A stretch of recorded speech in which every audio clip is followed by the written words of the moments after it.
અરે શ્રીકાંત સર, હમણાં બહુ બિઝી લાગો છો કા? વધારો મેડમ, વધારો. અરે જુઓ ને, કઈ નહીં, આ બસ વાયરલેસ પીએસઆઈ એએસઆઈ ની રિક્રુટમેન્ટ પોલીસ ભરતી બોર્ડે ડિક્લેર કરી નાખી છે.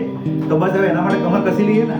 એટલે તમને એવું લાગતું છે કે સર બહુ બિઝી થઈ ગયા છે, વોટ્સએપનો રિપ્લાય નથી દેતા, પણ એકચ્યુઅલી વાયરલેસ પીએસઆઈ અને ટેકનિકલ ઓપરેટર માટેની લગભગ 700 જગ્યાઓ માટેની જે રિક્રુટમેન્ટ ગુજરાત સરકારમાંથી આવી છે, અને એની જે લોકો ટેકનિકલ માંથી જે ક્વોલિફાય થઈને આવેલા હોય, બેચલર ડિગ્રી 4 વર્ષની કરીને આવેલા હોય, એ લોકો કાગડોળે રાહ જોઈ રહ્યા હતા છેલ્લા 2 વર્ષથી, અને ફાઇનલી એ આવી ગઈ છે. તો એની બેચનું પ્લાનિંગ છે.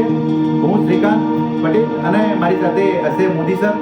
અમે બે જ્ઞાન લાઈવના પ્લેટફોર્મ ઉપરથી ફટાફટ એઝ સુન એઝ આપણે ટેકનિકલ પોર્શન સ્ટાર્ટ કરવા જઈ રહ્યા છીએ. બધા લોકોને બી જણાવો કે બને એટલા જલ્દી આપણી સાથે જ્ઞાન લાઈવના પ્લેટફોર્મ પર વાયરલેસ પીએસઆઈ અને ટેકનિકલ ઓપરેટરની બેચમાં જોડાઈ જાય, હે ને? ઓકે, ચલો મળી સીધા બેચમાં મળીએ ત્યાં, હે ને? ઓકે.